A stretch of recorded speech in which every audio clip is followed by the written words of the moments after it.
കോട്ടയം കുമ്മനത്ത് 3 മാസം പ്രായമുള്ള കുഞ്ഞിനെ വിൽക്കാൻ ശ്രമം. 50,000 രൂപയ്ക്കാണ് വിൽപ്പന നടത്താൻ ശ്രമിച്ചത്. അസം സ്വദേശിയായ പിതാവ് ഉൾപ്പെടെ 3 പേർ കുമരകം പോലീസ് കസ്റ്റഡിയിൽ.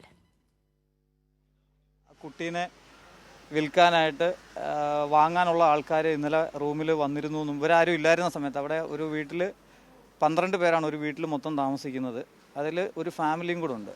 അപ്പം ഇവരാരും ഇല്ലായിരുന്ന സമയത്ത് പുറത്തുനിന്ന് 2 പേര് വന്ന് കുട്ടിയെ വാങ്ങാൻ വേണ്ടി വന്നിരുന്നു എന്നും അവിടെ അങ്ങനെ ഒരു ബുദ്ധിമുട്ടുണ്ടായെന്നും കുട്ടിയുടെ മാതാവ് റെസിസ്റ്റ് ചെയ്ത് കുട്ടീനെ പ്രൊട്ടക്റ്റ് ചെയ്ത് അങ്ങനെ ഒരു ബഹളമൊക്കെ വെച്ച് അവർ പോയി എന്നും പറഞ്ഞ പോലീസിൽ ഇൻഫോം ചെയ്തു. കുമരകം പോലീസിൽ നിന്ന് ആൾ വന്ന് ചുറ്റുപാടും ഉള്ള നാട്ടുകാരും എല്ലാവരും കൂടെ വന്നു. പോലീസ് അവിടെ വന്ന് അന്വേഷണം നടത്തിയപ്പോൾ വസ്തുത ഉണ്ടെന്ന് മനസ്സിലായി.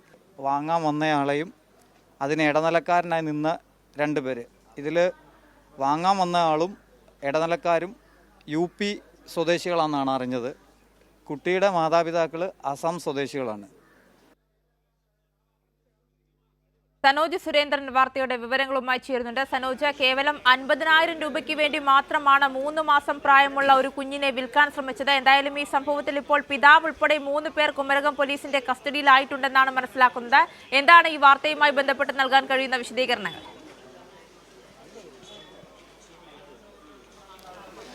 ആര്യ, ഞാനിപ്പോൾ ഉള്ളത് കുമരകം പോലീസ് സ്റ്റേഷനിലാണ്. നമ്മളിപ്പോൾ കേട്ടത് തൊഴിലുടമയായിട്ടുള്ള പ്രദേശവാസി അൻസിലിൻ്റെ വാക്കുകളാണ്. അൻസിലിനോടൊപ്പം ആസാം സ്വദേശിയായിട്ടുള്ള ഒരാൾ ജോലി നോക്കുന്നുണ്ട്.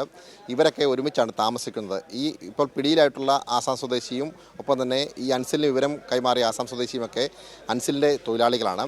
ഇതുമായി ബന്ധപ്പെട്ടുകൊണ്ട് പോലീസ് വ്യക്തമാക്കുന്നത് ഒരു ആസാം സ്വദേശിയും ഒപ്പം തന്നെ 2 UP സ്വദേശികളായിട്ടുള്ള 2 പേർ ഉൾപ്പെടെ 3 പേരെയാണ് ഇപ്പോൾ കസ്റ്റഡിയിലെടുത്തിട്ടുള്ളത്. ഇവരുടെ അറസ്റ്റ് രേഖപ്പെടുത്തിയിട്ടില്ല. ഇവരെ ചോദ്യം ചെയ്യുകയാണ് വിശദമായി. കാരണം ഇവരുടെ ഭാഷയുമായി ബന്ധപ്പെട്ടുകൊണ്ടുള്ള ചില ബുദ്ധിമുട്ടുകൾ നേരിടുന്നത് തന്നെ മറ്റ് ആളുകളുടെ സഹായം കൂടി തേടിയാണ് ഇവരെ വിശദമായി ചോദ്യം ചെയ്തുകൊണ്ടിരിക്കുന്നത്.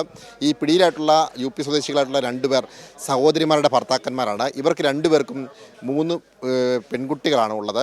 ഒപ്പം തന്നെ ആസാം സ്വദേശിക്ക് ഒരു ആൺകുട്ടിയും ഒരു പെൺകുട്ടിയുമാണുള്ളത്. ഈ ആസാം സ്വദേശി കൃത്യമായി പണിക്ക് പോവാത്ത ആളാണ്. ഇദ്ദേഹത്തിൻ്റെ കുട്ടിയെ 50,000 രൂപയ്ക്ക് ഈരാറ്റുപേട്ടയിൽ താമസിക്കുന്ന UP സ്വദേശികളായിട്ടുള്ള ഒരാൾക്ക് വിൽക്കാൻ വേണ്ടി തീരുമാനിക്കുകയായിരുന്നു. അത് പ്രകാരം 1000 രൂപ അഡ്വാൻസ് വാങ്ങി. ആ അഡ്വാൻസ് വാങ്ങിയത് പ്രകാരം ഇന്ന് കുഞ്ഞിനെ കൈമാറാൻ വേണ്ടിയുള്ള നീക്കങ്ങൾ നടക്കുകയായിരുന്നു. എന്നാൽ ഈ കുട്ടിയുടെ മാതാവ് ഈ വിൽപ്പനയ്ക്കെതിരായിരുന്നു. അവർ എതിർപ്പ് പ്രകടിപ്പിക്കുകയും തുടർന്ന് ഇവർക്കൊപ്പമുണ്ടായിരുന്ന മറ്റ് ആസാം സ്വദേശികളെ വിവരം അറിയിക്കുകയുമായിരുന്നു. ഈ ആസാം സ്വദേശികളാണ് അൻസിൽ എന്ന് പറയുന്ന ആളെ വിവരം അറിയിക്കുന്നത്. അങ്ങനെ അൻസിൽ കുമരകം പോലീസ് സ്റ്റേഷനുമായി ബന്ധപ്പെടുകയായിരുന്നു. അങ്ങനെയാണ് ഈ വിഷയം പൊതുസമൂഹത്തിൻ്റെ ശ്രദ്ധയിൽപ്പെടാനും പോലീസിൻ്റെ ശ്രദ്ധയിൽപ്പെടാനും ഇടയാക്കിയത്. അതിൻ്റെ അടിസ്ഥാനത്തിലാണ് ഇപ്പോൾ ഈ പ്രതികളെ അറസ്റ്റ് ചെയ്യുന്ന സാഹചര്യം ഉണ്ടായിട്ടുള്ളത്. ഇങ്ങനെ കൃത്യമായ ഒരു ഇടപെടൽ ഉണ്ടായിരുന്നില്ല എങ്കിൽ ഇന്ന് ഈ കുഞ്ഞിനെ കൈമാറി വിൽപ്പന നടത്തുന്ന ഒരു സാഹചര്യത്തിലേക്ക് കാര്യങ്ങളിലെത്തുമായിരുന്നു. ആര്യ. ശരി, സനോജ് സുരേന്ദ്രനാണ് വാർത്തയുടെ വിവരങ്ങൾ നൽകിയത്.